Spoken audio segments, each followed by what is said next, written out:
Hi friends, அனைவருக்கும் வணக்கம். Welcome to my channel. எல்லோரும் எப்படி இருக்கீங்க ஃப்ரெண்ட்ஸ்? நல்லா இருக்கீங்களா? இன்றைக்கி குழந்தைங்களுக்காக ரொம்பவே ஹெல்தியான வெயிட் கெயின் பேபி ஃபுட் ஒன்று எப்படி செய்கிறதுன்னு சொல்லி பார்க்கலாம். ரொம்ப நாளுக்கு முன்னாடி நம்ம சேனலில் நிறைய குழந்தைங்கள் ஃபுட்டெலாம் அப்லோட் பண்ணியிருந்தோம். இப்போ கொஞ்ச நாளாக பண்ண முடியல, ஏன்னா வீடியோவே கொஞ்ச நாளாக போடலை, ஊருக்கு வந்திருக்கனால. இதுக்கப்புறம் வீடியோஸ்லாம் கண்டினியூவாக வரும். இந்த வீடியோவில் ரொம்பவே ஹெல்தியான வெயிட் கெயின் பேபி ஃபுட் பார்க்கலாம். வீடியோக்குள்ளே போகிறதுக்கு முன்னாடி நம்மளோட இந்த சேனல் உங்களுக்கு பிடிச்சிருந்தா மறக்காமல் ப்ளீஸ் ஃப்ரெண்ட்ஸ் சப்ஸ்கிரைப் பண்ணிக்கோங்க. அதோட பக்கத்தில் இருக்க பெல் பட்டனையும் ப்ரெஸ் பண்ணிக்கோங்க. இதனால் நம்மளோட எல்லா வீடியோஸையும் நீங்கள் மிஸ் பண்ணாமல் உடனே பார்க்கலாம். இப்போ வாங்க வீடியோக்குள்ளே போகலாம். முதல்ல ஒரு சின்ன பாத்திரம் எடுத்துக்கலாம். அதில் ஒரு கப் அளவுக்கு தண்ணி ஊற்றிக்கலாம். ஒரு கிளாஸு ஒரு கப்பு உங்களுக்கு எந்த அளவுக்கு வேணுமோ நீங்கள் எடுத்துக்கலாம். நான் வந்து 2 பேருக்கு செய்கிறேன். எங்களோட பையனுக்கு, ஒரு பையனுக்கு 5 வயசு, ஒரு பையனுக்கு 2 வயசு ஆக போகுது. நான் 2 பேருக்கும் செய்ய போகிறேன். இதில் ஒரு கிண்ண அளவுக்கு நான் தண்ணி எடுத்திருக்கேன். நீங்கள் 1 வயசுக்கு மேலே இருக்க எல்லா குழந்தைங்களுக்குமே கொடுக்கலாம். 7 மாதம் அதுக்கப்புறம் கொடுக்கலாம். 6 மாதம் வரைக்கும் தாய்ப்பால் மட்டும்தான் கொடுக்கணும். அதுக்கப்புறமா எல்லா ஃபுட்டுமே கொடுக்கலாம். இந்த ஃபுட்டும் நீங்கள் 7 மாத குழந்தைங்களிருந்து எல்லா குழந்தைங்களுக்குமே கொடுக்கலாம். இதில் ஒரு 1.5 ஸ்பூன் அளவுக்கு ஜவ்வரிசி சேர்த்துக்கலாம். இது வந்து ரொம்ப மெல்லிசாக குட்டி குட்டியாக இருக்கும் இல்லைங்களா, அதாவது நைலான் ஜவ்வரிசி அப்படின்னு சொல்லுவாங்க. இதை எடுத்திருக்கேன். உங்கள்கிட்ட இந்த ஜவ்வரிசி இருந்தால் நீங்கள் சேர்த்துக்கலாம், இல்லைனா பெரிய சைஸ் ஜவ்வரிசியை கூட நீங்கள் எடுத்துக்கலாம். இதில் வந்து ஒரு 1.5 ஸ்பூன் அளவுக்கு சேர்த்துருக்கேன். ரொம்ப அதிகமாக இல்லை, 1.5 ஸ்பூன் தான். இதை நல்லா நீங்கள் அப்படியே ஆட் பண்ணிக்கலாம். ஊற வைக்க உங்களுக்கு டைம் இருந்தால் நீங்கள் ஊற வச்சு கூட சேர்த்துக்கலாம். இது உடனே வெந்துடும், சின்ன ஜவ்வரிசி தான். இப்போ இதை அப்படியே தூக்கி அடுப்பு மேலே வச்சிடலாம். இதோட கூடவே 1 ஸ்பூன் அளவுக்கு பால் பவுடர் சேர்த்துக்கலாம். பால் பவுடர் வந்து நீங்கள் பயன்படுத்துகிறீங்க அப்படின்னா பால் பவுடர் சேர்த்துக்கலாம்.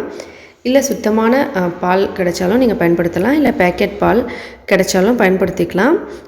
பாலில் எது இருந்தாலும் நீங்கள் சேர்க்கலாம். தண்ணிக்கு பதில் பால் சேர்த்து வேக வச்சு, அப்படி இல்லை நீங்கள் பால் பவுடர் சேர்க்கணுன்னா ஒரு ஸ்பூன் அளவுக்கு பால் பவுடர் சேர்த்துக்கோங்க. 1.5 ஸ்பூன் தான் நம்ம ஜவ்வரிசி சேர்த்துருக்கோம். இதில் 1 ஸ்பூன் பால் பவுடர் போதுமானது. நீங்கள் பால் சேர்த்து செய்யணும் அப்படின்னு நினச்சிங்கன்னா நம்ம 1 கப்பு தண்ணி சேர்த்தோம் இல்லைங்களா, அதில் ஒரு 1/2 கப் தண்ணியும் 1/2 கப் பாலும் சேர்த்து வேக வச்சுக்கலாம். இப்போ இதோட கூடவே கொஞ்சம் சர்க்கரையும் சேர்த்துக்கலாம். இனிப்புக்கு ஏற்ற மாதிரி நம்ம வெயிட் கெயினுக்கு கொடுக்கறதுனால சர்க்கரை சேர்க்குறோம். நீங்கள் குழந்தைங்களுக்கு பொதுவாக என்ன கொடுப்பீங்களோ அதையே கொடுக்கலாம். கல்கண்டு பவுடர் கொடுக்கலாம், நாட்டு சர்க்கரை கொடுக்கலாம், இல்லைனா ப்ரௌன் சுகர் கொடுக்கலாம். இந்த மாதிரி உங்களுக்கு விருப்பப்படி நீங்கள் குழந்தைங்களுக்கு ரெகுலராக என்ன கொடுக்குறீங்களோ அதையே ஸ்வீட்னஸ்க்காக சேர்த்து கொடுத்துக்கலாம். நான் வந்து இங்கே சர்க்கரை சேர்த்துருக்கேன். இதை சேர்த்துட்டு நல்லா கலந்துக்கலாம். இந்த மாதிரி பாருங்கள், உடனே வேக ஆரம்பிச்சிருச்சு.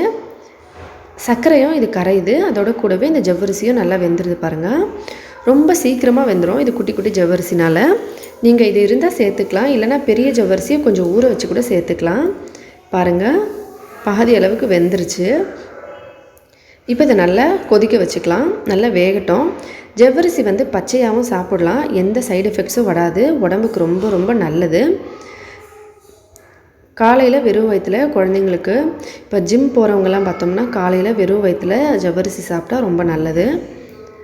ஊற வச்சுட்டு நைட்டில் காலையில் சாப்பிட்ணும். இப்போ இது நல்லா கொதிச்சிருச்சு பாருங்கள், நல்லா வெந்துருச்சு.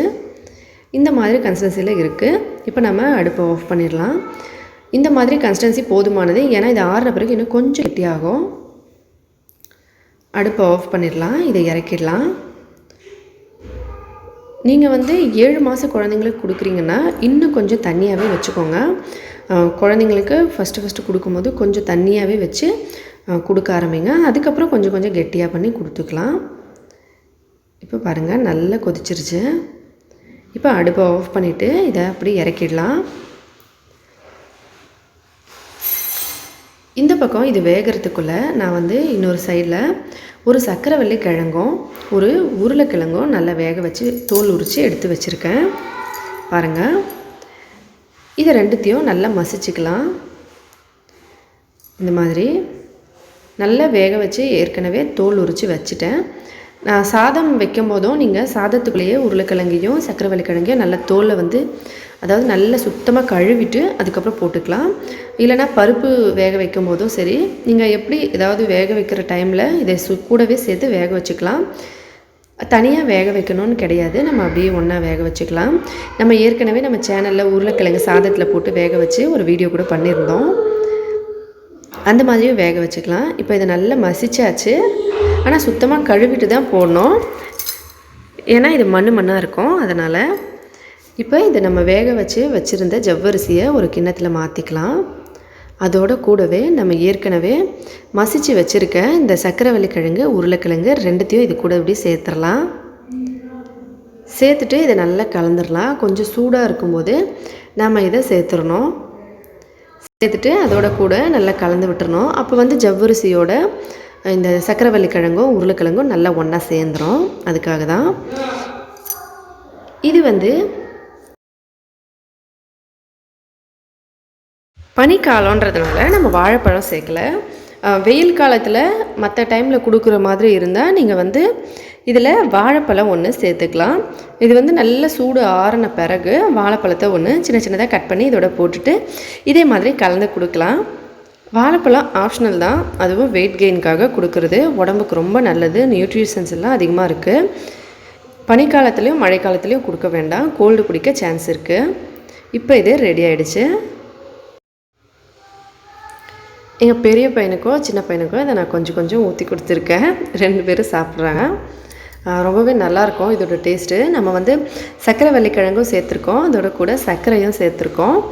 சர்க்கரை கொஞ்சமாக தான் சேர்க்கணும், ஏன்னா சக்கரவள்ளி கிழங்குல ஸ்வீட்னஸ் இருக்குது. அதனால் ஒருவேளை நீங்கள் சக்கரவள்ளி கிழங்கு கிடைக்கல அப்படின்னா உருளைக்கிழங்கு ஒண்டி கொடுக்கணும் அப்படின்னா நீங்கள் சேர்த்துக்கலாம். சக்கரவள்ளி கிழங்கு இல்லைனா உருளைக்கிழங்கு ரெண்டுத்தில் ஏதாவது ஒன்று கிடைச்சாலும் நீங்கள் பயன்படுத்தலாம். ரெண்டுமே ஒன்று போட்டுக்கிட்டாலும் நல்லது தான். ரொம்பவே டேஸ்டியாக இருக்கும். ஏன்னா நானும் பாதி சாப்பிட்டேன், ரொம்ப நல்லா இருந்தது. கண்டிப்பாக ட்ரை பண்ணி பாருங்கள், உங்களுக்கும் ரொம்ப பிடிக்கும். குழந்தைங்களுக்கு உடம்புக்கு ரொம்ப ரொம்ப நல்லது. முதல்ல குழந்தைங்க சாப்பிடும்போது அவங்களுக்கு எந்த ஃபுட்டாக இருந்தாலும் கொஞ்சம் கொஞ்சமாக சாப்பிட ஆரம்பிப்பாங்க. முதல்லையே நம்ம நிறைய செஞ்சு கொடுக்காம கொஞ்சமாக செஞ்சு கொடுத்து அவங்க நல்லா விரும்பி சாப்பிடும்போது இன்னும் கொஞ்சம் நிறைய செஞ்சு கொடுக்கலாம். தினமும் ஒரே மாதிரி கொடுக்காம குழந்தைங்களுக்கு ஒரு நாளைக்கு ஒரு விதமாக செஞ்சு கொடுத்தோம்னா அவங்களும் விரும்பி சாப்பிடுவாங்க. உடம்புக்கும் ரொம்ப நல்லது. ட்ரை பண்ணி பார்த்துட்டு மறக்காமல் எப்படி இருந்ததுன்னு கமெண்ட்ஸில் சொல்லுங்கள் ஃப்ரெண்ட்ஸ். இந்த வீடியோ பிடிச்சிருந்தா லைக் பண்ணுங்கள், ஷேர் பண்ணுங்கள். மறக்காமல் நம்ம சேனலை சப்ஸ்கிரைப் பண்ணிக்கோங்க. மேலும் இதே போல் இன்னும் பல புதுவித வீடியோஸ்லாம் பார்க்குறதுக்காக ஹெல்த்தியான ஃபுட்டாக சாப்பிட்டு சந்தோஷமாகவும் சேஃபாகவும் இருங்க. நன்றி, வணக்கம்.